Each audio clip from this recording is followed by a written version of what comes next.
बैठ जाओगे। सभी हमारे आज महागठबंधन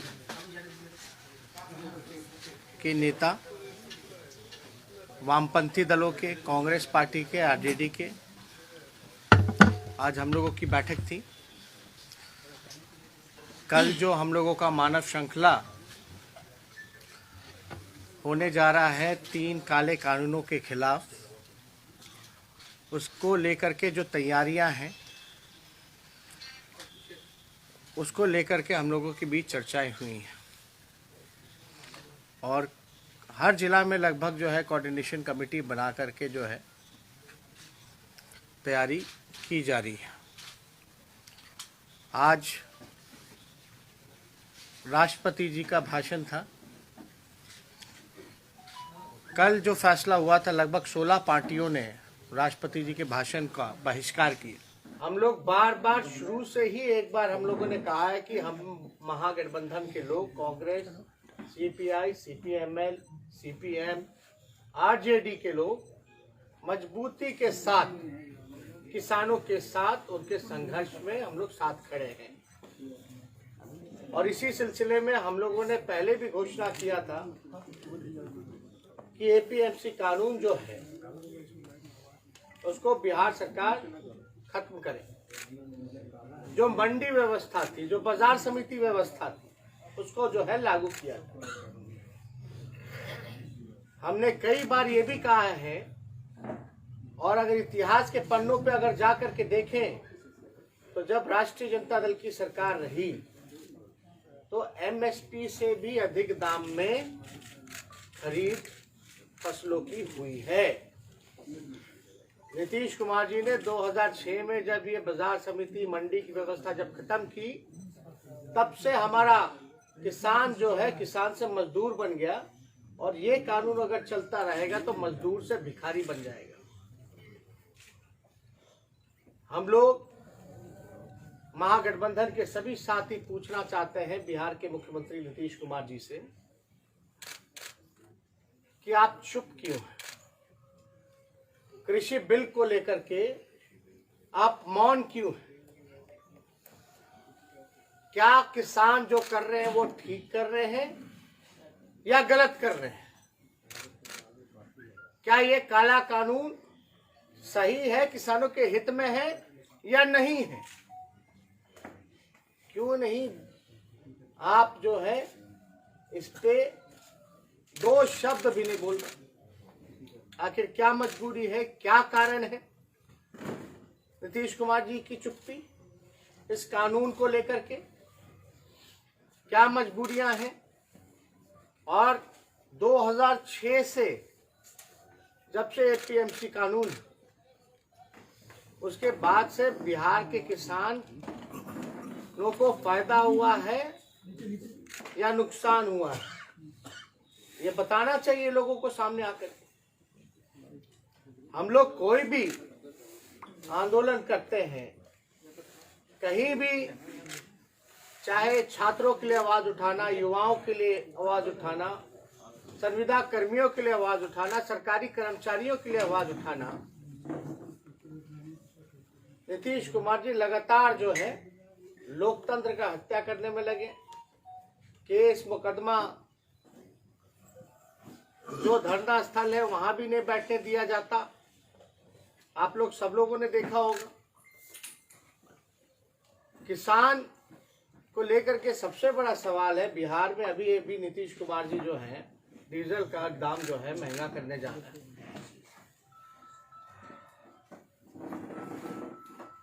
तो जब डीजल महंगा होगा तो उससे घाटा किसको होगा, नुकसान किसको होगा? किसानों को होगा। लगातार ऐसे कानून नीतीश कुमार जी जो ला रहे हैं, मान लीजिए जो मौजूदा एनडीए सरकार है, ये तो हमारे देश में नारा था, हम लोग बचपन से बड़े हुए हैं यही नारा सुनते सुनते, जय जवान जय किसान। ये भाजपा के लोग तो जवान और किसान में लड़ाने का काम कर दिया। किनके लिए? फंडदाताओं के लिए। और माफ कीजिएगा, जो जवान हैं वो भी अधिकतर जो है किसान परिवार से ही आते हैं, और जवान भी इस सरकार को लेकर के आक्रोश में हैं। तो हम लोग तो देखिए लगातार जो है किसानों के लिए हम लोग आवाज उठा रहे हैं, लेकिन आपको एक बात समझना पड़ेगा, बिहार में किसानों की स्थिति इतनी दयनीय हो चुकी है कि बाहर पलायन करना पड़ता है, मजदूर बनना पड़ता है। आज भी हम लोग बार बार कहते रहते हैं, अब तक जो है गेहूं का और फसलों का खरीद नहीं हो पाया है, और जो भी बिका है वो भी एमएसपी के रेट पे नहीं बिका है, 700-800 रुपए पे बिक रहा है। कृषि रोड मैप बनाया गया, क्या क्या नहीं बनाएगा, क्या काम कर रहे हैं नीतीश कुमार जी को तो सामने आकर के बताना चाहिए। किसान के बेटे बेरोजगार हैं, अब किसान बेरोजगार हो जाएंगे। और नीतीश कुमार जी का अलग अलग कानून, 50 साल में जो है रिटायरमेंट करा दिया जाएगा। तो सब लोग देखिएगा, इतनी बड़ी समस्या आ रही है हम लोगों के सामने, संकट आ रहा है, इससे हम लोगों को एकजुट होकर के सरकार, मौजूदा सरकार के खिलाफ आवाज उठाने की जरूरत है। कल तो हम लोग मानव श्रृंखला बनाएंगे, लेकिन वो अंत नहीं होगा हमारे संघर्षों का। उसके बाद भी हम लोगों का लगातार कार्यक्रम जो है वो चलता रहेगा, और आगे का कार्यक्रम जब भी होगा वो आप लोगों को जो है हम लोग सूचित करेंगे। लेकिन किसी भी हालत में हम लोग अपने लड़ाई से किसानों का जो हम लोगों ने समर्थन किया है उससे हम लोग कभी भी हल्के नहीं पड़ने वाले हैं, ना अपने रास्ते से भटकने वाले हैं। जो रोजगार का इशू है वो सब चीज हम लोग जो है हम लोग समय समय पर बोलते हैं, लेकिन हम लोग चाहेंगे कि हमारे साथ कांग्रेस के नेता भी हैं, वामपंथी दलों के भी नेता हैं। 2-2 मिनट जो है ये अपनी बात को बोल लेना। सभी बात तो हमारे विपक्ष के नेता ने कह ही दिया है, जो किसान के साथ हम लोग खड़े हैं। कांग्रेस पार्टी भी आदरणीय राहुल गांधी जी का आप लोग देख रहे होंगे, वो किसानों के साथ शुरू से खड़े हैं। क्योंकि किसान को समझना होगा केंद्र सरकार को, वो किसान जो है वो आर्थिक रीढ़ होती है इकोनॉमी की, आर्थिक का रीढ़ किसान है, नहीं वृद्धि कैसे होगी। तो ये किसानों के साथ हम लोग खड़े हैं। और जो युवकों को, जो हमारे आदरणीय विपक्ष के नेता ने 10 लाख नौकरी युवकों की बात की, भारतीय जनता पार्टी ने 19 लाख नौकरियों की बात की, वो नौकरी का कहाँ है, कहाँ दे रहे हैं युवक बेरोजगार हो रहे हैं। उसका भी हम लोग पूरा महागठबंधन परिवार सड़क से लेकर सदन तक आंदोलन करेंगे और जनता की अपेक्षाओं पे खरा उतरने का काम करेंगे। अगर ये सरकार काम नहीं करेगी युवकों को रोजगार या किसानों को, और ये डीजल और पेट्रोल में कीमत $51 प्रति बैरल आज क्रूड ऑयल का कीमत है, रेट अब बढ़ाए जा रहे हैं। जबकि यूपीए सरकार में $120 प्रति बैरल था क्रूड ऑयल का, तब रेट इतना नहीं बढ़ा। सरकार सब्सिडी देती थी, केंद्र सरकार। आखिर ये पैसे कहाँ जा रहे हैं? जो हमारे आदरणीय तेजस्वी जी ने बार बार फंड दाता का नाम लिया है, सारे पैसे जनता का, उनको देने का सरकार काम कर रही है। और हम लोग इसको पूरा उजागर जनता के बीच करेंगे और सरकार को अगले लोकसभा में उखाड़ फेंकने का काम करेंगे। हम सब लोग ये अंबानी अडानी परस्त जो काला कानून है उसके खिलाफ जो ऐतिहासिक किसान आंदोलन चल रहा है, उस किसान आंदोलन के पक्ष में हैं। किसानों के आंदोलन को बदनाम करने के लिए प्लांटेड पात्र के जरिए जो बार बार नाटक किया जा रहा है, हिंदुस्तान की जनता उसको समझ रही है, और ऐसे लोगों को कहीं से भी हिंदुस्तान की जनता माफ नहीं करेगी। किसानों का बिजली काटा जा रहा है, पानी काटा जा रहा है, वहां तक रसद नहीं पहुंचाया जा रहा है। ये जो अमानवीय कृत्य सरकार कर रही है, पूरे हिंदुस्तान की जनता इसका मजबूती से मुखालफत करेगी। और 30 जनवरी का गांधी जी के शहादत दिवस के मौके पर जो मानव श्रृंखला है वो बिहार में ऐतिहासिक होगा, और यहाँ से भी एक मजबूत संदेश देश को हम लोग देने का काम करेंगे कि बिहार किसान आंदोलन के साथ है, काले कानून के खिलाफ है। और नीतीश जी की जो सरकार है मक्का किसानों के सवाल पर, धान क्रय के सवाल पर, गेहूं क्रय के सवाल पर, तिलहन दलहन क्रय के सवाल पर पूरे बिहार के किसानों में भारी आक्रोश है और इसका जवाब नीतीश जी को देना पड़ेगा।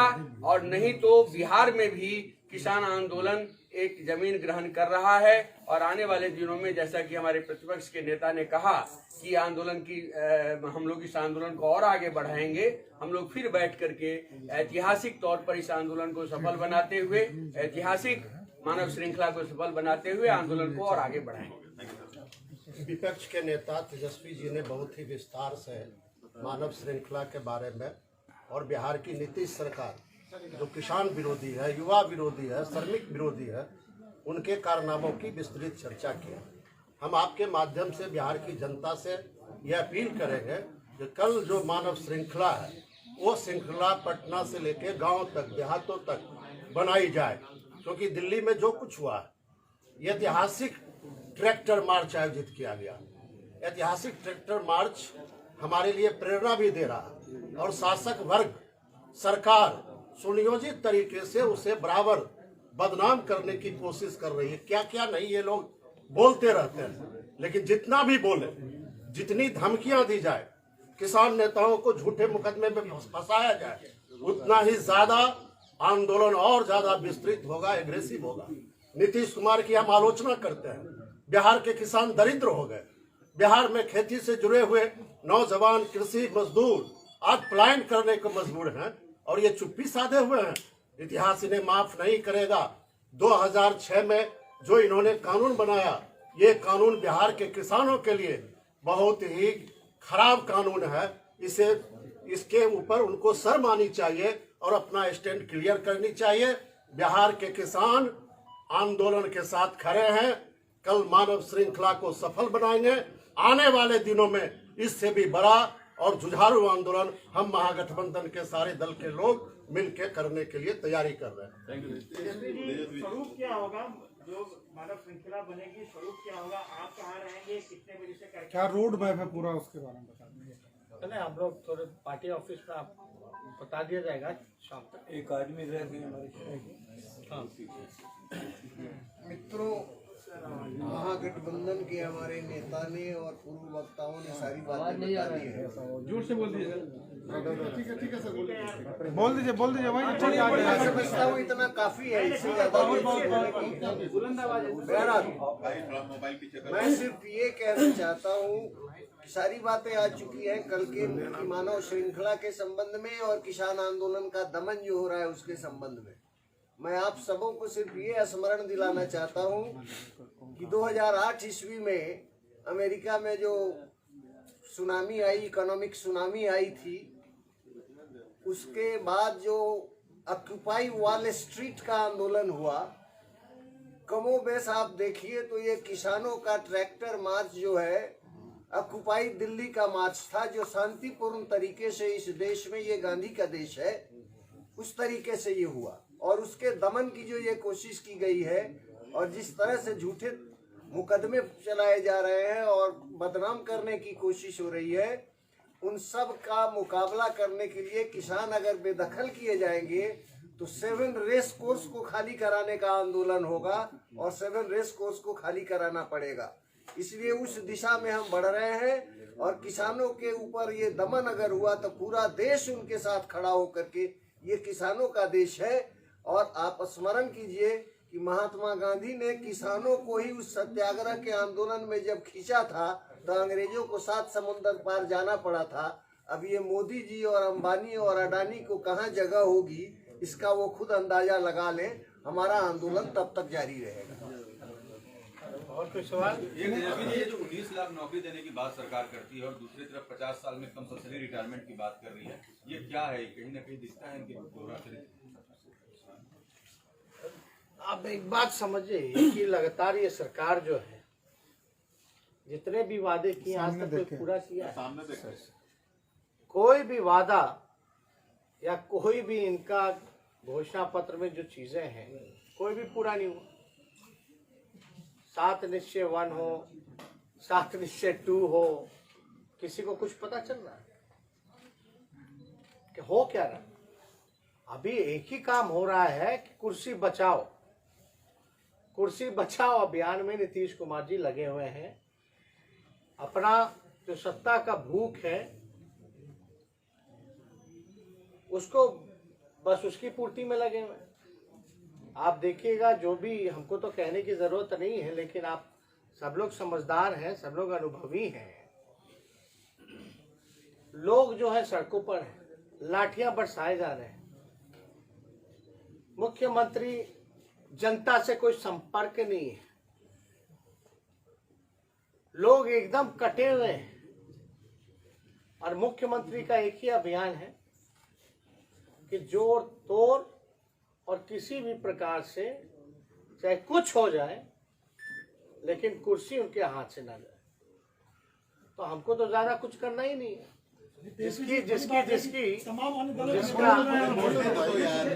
जिसका कोई विचार नहीं, विचारधारा नहीं, जिसकी कोई नीति नहीं, जिसका कोई सिद्धांत नहीं, उसमें क्या कहना। वो तो आप लोग सब लोग जान रहे हैं कौन सा काम। बताइए, लोकतंत्र का जो मंदिर है, जहां जनप्रतिनिधि अपनी बातों को रखते हैं, अपने क्षेत्र की समस्याओं को रखते हैं, उसको खत्म किया जा रहा था, उसको बंद कराया जा रहा था। तो जाते कहां? कौन, क्या चीज का डर था, क्या चीज का भय था? अगर हम लोग एकजुट होकर के आवाज नहीं उठाते तब तो ये भी समाप्त था। फिर जनता का क्या, उनकी समस्याओं का क्या, कौन सुने? तो हम लोग तो अपना कर्तव्य निभा रहे हैं, लेकिन जो लोग चोर दरवाजे से जो लोग उस सत्ता हटाने का काम किया, वो तो यही काम करेगा ना। आप बताइए, किसान जो है वो नाराज है, छात्र जो युवा वो नाराज है, सरकारी कर्मचारी नाराज है, संविदा कर्मी नाराज है, शिक्षक नाराज है। महिलाओं के साथ जिन प्रकार का अभी वारदात हो रहा है, अपराध बढ़ रहे हैं, महिला सुरक्षित नहीं है। हो क्या रहा है इस देश में, बिहार में? और आपको तो समझ में नहीं आता ये मुख्यमंत्री किनके लिए है। चाहे मुख्यमंत्री हो या प्रधानमंत्री हो, इन्हीं लोगों के लिए है ना। ये पद खुद की शोभा बढ़ाने के लिए नहीं है। ये पद जो है संविधान का रक्षा, लोकतंत्र का रक्षा और जनता के समस्याओं के निदान करने के लिए है। हो क्या रहा है? जनता सड़क पर है, भूखे हैं, नंगे हैं। किसान हमारे लगभग 100 से ज्यादा लोगों की मौतें हो गई, शहीद हो गए। एक भी ट्वीट आया क्या? एक ट्वीट नहीं आया, ना मुख्यमंत्री का ना प्रधानमंत्री का। बिहार के मुख्यमंत्री तो अद्भुत हैं, एक शब्द नहीं इस बिल के बारे में बोला उन्होंने। इंसानियत खत्म हो गई है। हमें तो विश्वास ही नहीं हो रहा कि नीतीश कुमार जी भी समाजवादी नेता थे। कोई विश्वास नहीं कर सकता। गजब का पलटी मारे हैं। इस पे हमको कुछ नहीं कहना। बिहार की जनता और देश की जनता जो है देख रही है कि बिहार की स्थिति क्या है। किसान तबाह है, पुलिसकर्मी तबाह है। कोई खुश है तो बता दे मौजूदा सरकार से। तो हमको नहीं लगता कि ये सरकार में खुद में ही कॉन्फिडेंस, ये एक तरह से दिखाता है लो कॉन्फिडेंस। जो भी अभी 1-2 दिन हरकतें हुई हैं वो दिखाता है कि कॉन्फिडेंस है ही नहीं। और हमने पहले भी कहा था, लेकिन हम इन सब चीजों पे तो बाकी दिन चर्चा करेंगे। लेकिन कल मानव श्रृंखला है, मानव श्रृंखला में हम सब लोग को जो है बढ़ चढ़ करके हिस्सा लेना है और इसको हम लोग जो है सफल बनाने का काम कर रहे हैं। और मुझे पूरा विश्वास है कि बिहार भी उसी धारा में आएगा जिस धारा में अभी किसान या हरियाणा के किसान जो पंजाब या हरियाणा के हैं, पश्चिमी उत्तर प्रदेश के हों या आपके राजस्थान के इलाके के किसान हों, जिस हिसाब से उनका पार्टिसिपेशन है, आगे आने वाले समय में बिहार के किसान का भी वो पार्टिसिपेशन रहेगा। बिहार ऐसे ही गरीब है किसान, मजबूर है, अलग बिहार की समस्याएं हैं। इन सारी चीज़ों को देखते हुए हम लोग जो है समय समय पर हम लोगों ने आवाज़ उठाया। हम लोग तो ये भी मांग कर रहे हैं कि भैया जल्दी बाजार समिति और जो मंडी की व्यवस्था है वो तुरंत से तुरंत लागू कीजिए। और क्यों नहीं धान अब तक खरीद हो पाई है? हो भी रही है तो वो एमएसपी से आधे से भी कम रेट पे हो रही, 700-800 पे हो रही। तो किसान कहाँ जाएगा? इधर डीजल का दाम आप महंगा कर रहे हैं, कोई मुआवजा नहीं है, कोई आपका कर्ज माफ नहीं है, क्या करेगा किसान? तो इसलिए हम लोगों का दायित्व बनता है कि आए और इसमें भाग ले। जैसे जिस तरीके से पेट्रोल डीजल के दामों में बढ़ोतरी के लिए सरकार ने आप कहा है कि रोड के जो मेंटेनेंस हो रहा है उसके लिए अब खर्च एक्स्ट्रा बढ़ेगा। सारा तो आरसीपी टैक्स से ले ले, सारा कलेक्शन तो असल में होता है आरसीपी टैक्स का ना भाई। अब आप बोलिएगा ज्यादा दिखाइएगा तो आप पे भी मुकदमा ना हो जाएगा। हाँ, ज्यादा मत लिखिए, ज्यादा मत बोलिए, सच बोलिएगा तो सजा हो ही ना जाती है। तो हम लोग तो लगातार हिम्मत है नीतीश जी को तो गिरफ्तार करें भैया। कौन कौन सा कानून ला रहे, किसके लिए ला रहे हैं? अब आप बताइए, अद्भुत है कि जनता अगर बोलेगी तो आप उनको जेल भेज दीजिएगा, आप उन पे एफआईआर कीजिएगा। ये तो अद्भुत है ना कि आप भ्रष्टाचार करिए और लोग जो है मुंह में दही जमा करके बैठे रहे। ये हो नहीं सकता। हम लोग तो चाहेंगे कि इस कानून को भी वापस लिया जाए। तो ये सब हम लोग करेंगे। अभी तो विधानसभा 19 तारीख से शुरू होने वाला है। नीतीश जी को हर एक चीज का जवाब देना पड़ेगा।